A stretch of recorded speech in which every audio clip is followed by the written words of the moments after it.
Ignited the conversation on the controversial tetanus vaccine, Cardinal John Njue launched a fresh push to have government expedite the findings of 2 commissions set up to determine if the tetanus vaccine does indeed contain traces of contraceptives. The Catholic Church is proving unrelenting with its call to determine if a tetanus vaccine being administered to Kenyan women can indeed cause sterility. Cardinal John Njue says the issue is too important to be swept under the rug. Let it be heard and let it be understood. The way the things are, definitely there is more than meets the eye. And we would like to ask those who are concerned to put the cards on the table. The cynicism expressed by Njue has been consistent in the rhetoric by the Church on the issue. The Catholic Church has been insistent that the tetanus vaccine test from earlier this year tested positive for an antigen which can trigger an antibody that can cause sterility in women. Government, as a result, set up 2 commissions to get to the bottom of the matter, and the findings of the commissions are top of mind for the Catholic Church. Let the whole situation be understood even by the 2 committees that were set. Government has been unwavering on the issue, insisting that the drug that the Ministry of Health allegedly tested in South Africa is safe and is not contraceptive in any nature. First point of my intervention, it is not in this vaccine, whatever stories are made up. There are very clear for all the vaccines regulations on safety globally here in Kenya, and they are all followed really in detail. And let me end with saying tetanus kills, not the vaccine against tetanus. Despite reaching an agreement to jointly test the vaccine, both the Catholic Church and the government are yet to put the vaccine under scrutiny at KEMRI. Absence of evidence of safety in the current tetanus vaccine, the Catholic Church advises all Kenyans not to participate in the vaccination program. An estimated 40% of Kenyans are Catholic, and the call to boycott the vaccine by the Catholic Church could potentially derail the vaccination campaign. Edith Kimani, KTN. Well, it's 10 years today since the deadliest Indian Ocean tsunami in 2004 that killed 220,000 people. Closer home, the tsunami that was set off by underwater earthquake in the Indian Ocean killed 1 person in Diani Beach in Kwale County. So as the world marks a decade since the disaster, focus once again leads to one vital question. Is the country prepared to avert such an eventuality? Samogina reports. It was arguably the worst tsunami to hit the Indian Ocean coastline after an earthquake went off on the floor of the ocean. An ocean that stretches from Asia to Africa and Australia. More than 230,000 people perished in the disaster when the massive tsunami struck 14 countries bordering the Indian Ocean. The devastating December 26, 2004 tsunami, triggered by a 9.1 magnitude earthquake, struck a dozen countries around the Indian Ocean rim. The tsunami eradicated entire coastal communities, decimated families, and crashed over beaches full of tourists the morning after Christmas in Asia. Kenya, a country within the Indian Ocean rim, also suffered from the ripple effects of the tsunami. 1 person died while swimming in the Indian Ocean at Diani Beach, Kwale County. The victim had traveled to Kwale for the Christmas holiday festivities when the disaster struck. As the world marks 10 years since the Asia tsunami, Kwale County is putting safety measures in place for its visitors. As the county experiences an influx of overzealous tourists, both domestic and international, it is concerned by the number of drowning incidences in the Indian Ocean. We have put measures because we have seen lately the incidences of swimmers drowning along the Diani Beach. 5 people last week drowned. The county has invested heavily in lifeguards and speedboats that will be patrolling the waters throughout the festive season. We have a rescue boat which will be here 24 hours, and this will be stationed at Tradewinds. We also have another rescue boat at Shimoni for that southern region, and we also have 15 divers. Nonetheless, there is still a lot to be done for a country and a county bordering the Indian Ocean. While its counterparts in Asian countries have set up advanced warning systems within their beaches, like the use of sensors to monitor ocean waves and warning sirens, is the country adequately prepared to handle such a disaster when it strikes? Samogina KTN. Well, Budalangi is not the first name that pops into mind when you think of the perfect tourism destination. But leaders from the region have begun a campaign to turn the region into the next Masai Mara. Here's KTN's Adelaide Changola with more on this story.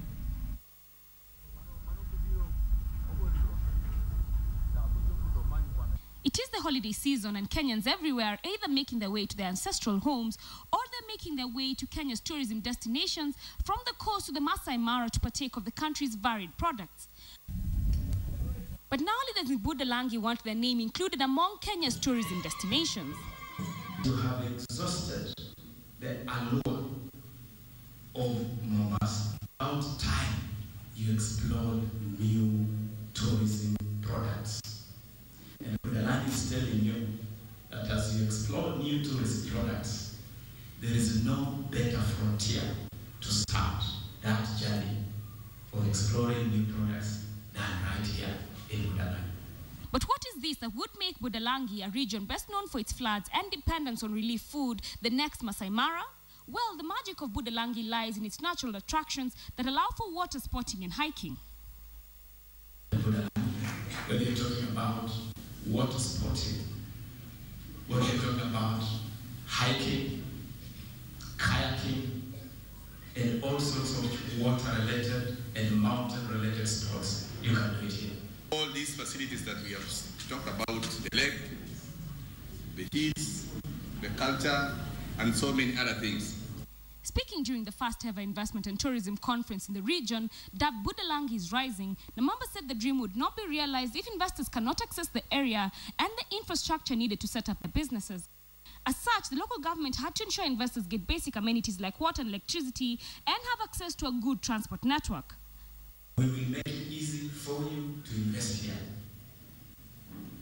We are opening up ports to make sure that you can access the nearest airports.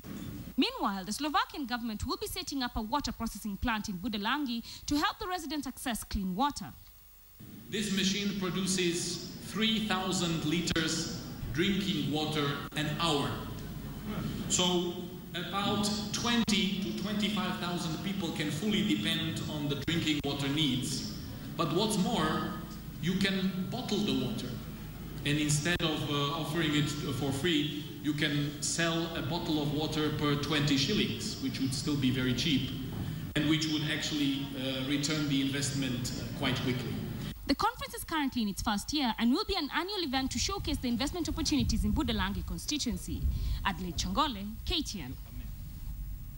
Here's a simple question for you. What were you doing in 2003?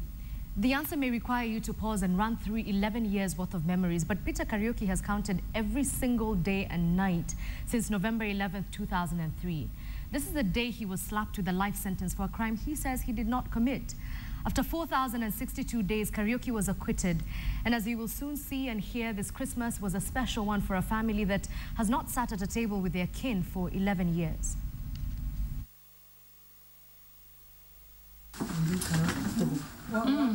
Peter Kariuki is trying, but every now and again we catch him fighting back tears.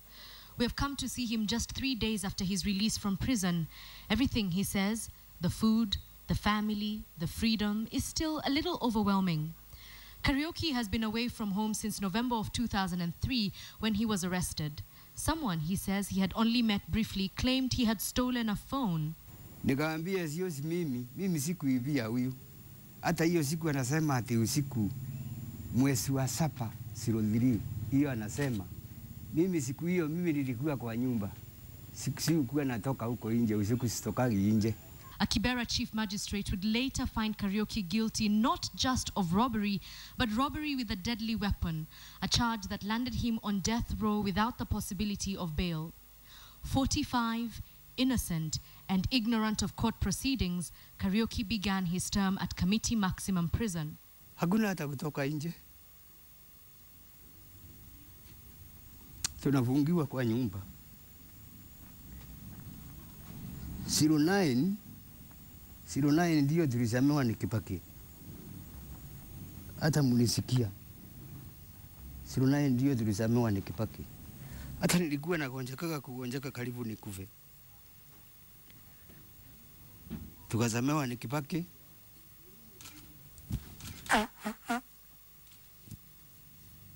Tukaanza sasa kusanganyana na watu wengine wafungwa.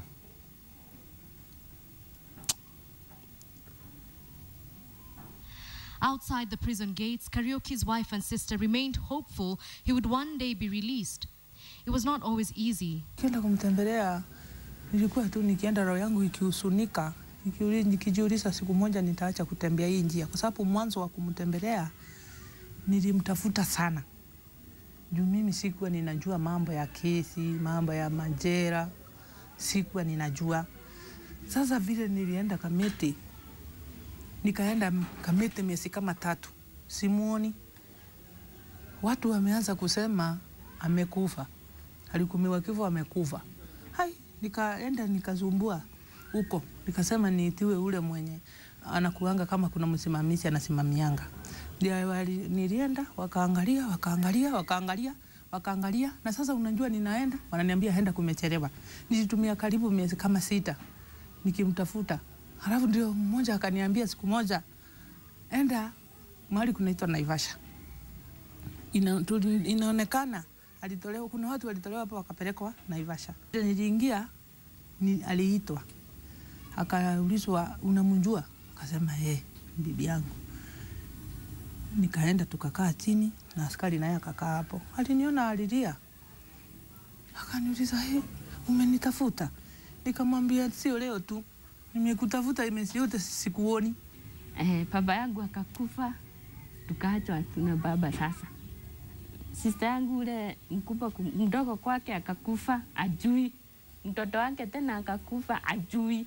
Sasa wakati wa sasa hiyo maneno ikioneka tunamkumbuka, tunalia. Nasema sasa baba yangu tunamfunika, brother yangu ajui. Huyu naye ni sister yangu ajui, mtoto wake ajui. Kwani Mungu alifanya nini?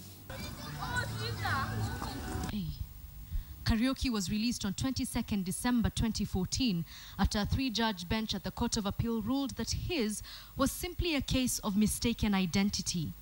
The details of that day are fresh on his family's mind. Kapigia sister yangu.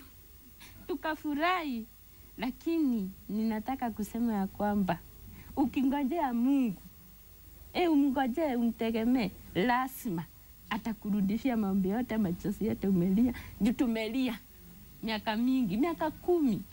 Having lost 10 years of his life, I wonder if Kariuki is resentful towards the man responsible for his ordeal. Huyo jamaa anamsamea kwa vile hata mimi nilisamewa. Sina upaya naye. Even in forgiving him, Kariuki, through his lawyer, John Sakwa, is in the process of filing for compensation from government.